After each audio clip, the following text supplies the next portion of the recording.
নমস্কার বন্ধুরা, আমার হোম কুকিংয়ে আপনাদের সবাইকে স্বাগত। আজকে আমি চলে এসেছি আবার একটি নতুন রেসিপি নিয়ে। আলু ফুলকপি দিয়ে দুর্দান্ত স্বাদের ডিমের ঝোল। এই রেসিপিটি কিন্তু বাড়িতে মাছ মাংস না থাকলেও আপনারা এভাবে একবার বানিয়ে খেতে পারেন। এই রেসিপিটি যদি গরম গরম পরিবেশন করা যায় তবে দেখবেন মাছ মাংসের কিন্তু আর কোনো প্রয়োজন হয় না।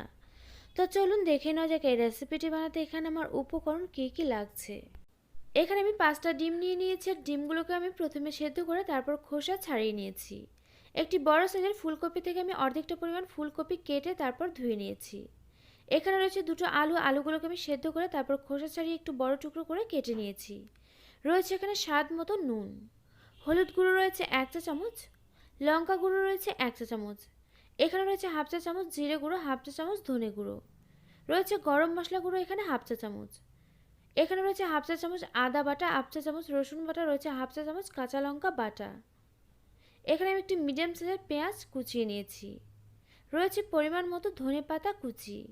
এখানে রয়েছে একটি ছোট সাইজের টমেটো আমি গ্রেট করে নিয়েছি। রয়েছে ফোড়নের জন্য গোটা জিরে, রয়েছে একটি শুকনো লঙ্কা, একটি তেজপাতা।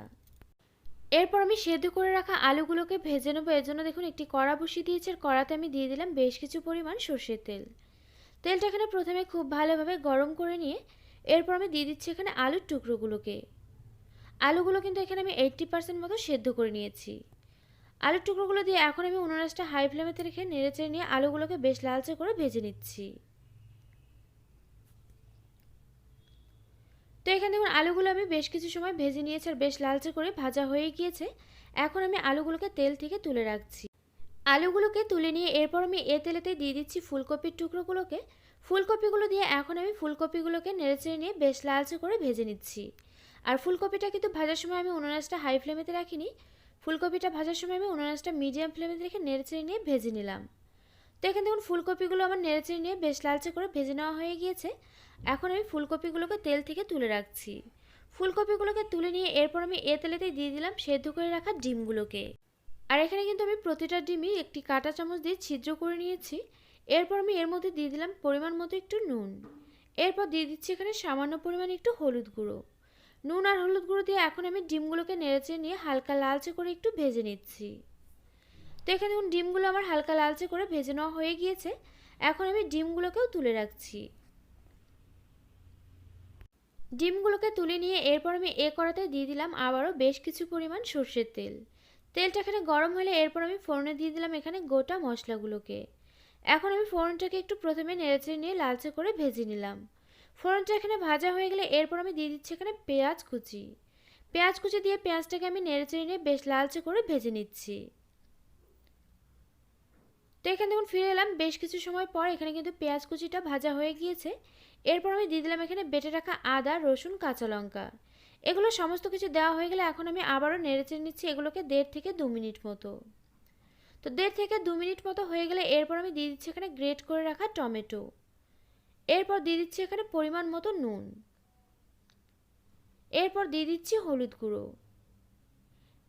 এরপর দিয়ে দিচ্ছি এখানে লঙ্কা গুঁড়ো। এরপর দিয়ে দিচ্ছি জিরে গুঁড়ো, ধনে গুঁড়ো।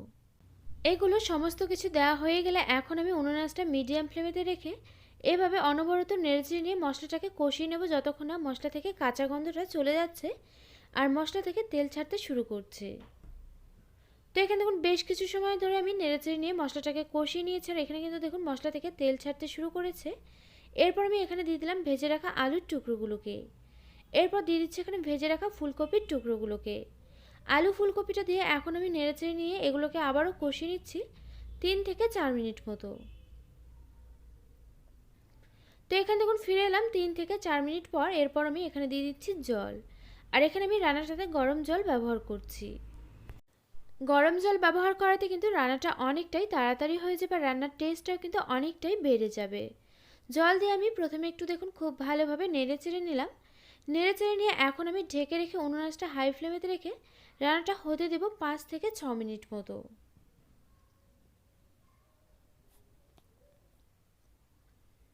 তো এখানে দেখুন ফিরে এলাম 5 থেকে 6 মিনিট পর। এখন আমি ঢাকনাটাকে তুলে নিচ্ছি।